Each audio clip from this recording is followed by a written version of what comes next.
Hello everyone. ఈ రోజుల్లో బరువు తగ్గడం అనేది చాలా కష్టంతో కూడుకున్నటువంటి పని. ఎందుకంటే బిజీ లైఫ్‌లో ప్రతి ఒక్కరికి సమయం దొరకడం లేదు. కాబట్టి ఒకప్పుడు కాయా కష్టం చేసేవారు. ఈ రోజుల్లో అంతా స్మార్ట్ వర్క్ అయింది కాబట్టి పని తక్కువ, మనం తీసుకునే ఆహారపు అనేది ఎక్కువైతుంది.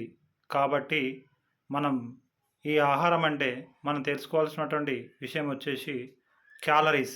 ఈ క్యాలరీస్ అనేది మనం ఏ ఆహారం తీసుకుంటే ఎన్ని క్యాలరీస్ వస్తాయనేది విషయం మనం ప్రతి ఒక్కరము తెలుసుకోవాల్సిన అవసరము ఎంతైనా ఉంది. ఈ యొక్క క్యాలరీస్‌లో మనం ఎక్కువ తీసుకోవడం వల్ల అధిక బరువు అనేది పెరుగుతా ఉన్నాము. ఈ అధిక బరువు పెరిగితే వచ్చే ఇబ్బందులొచ్చేసి మొదటగా మధుమేహము, అదేవిధంగా బీపీ వస్తుంది.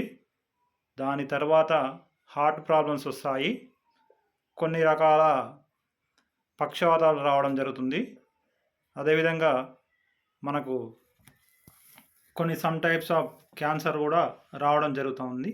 ఈ బరువును తగ్గించుకోవాలంటే మొదటగా మనం క్యాలరీస్ గురించి తెలుసుకోవాల్సిన అవసరం ఎంతైనా ఉంది.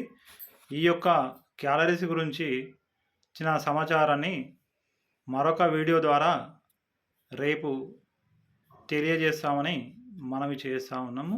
Thank you everyone.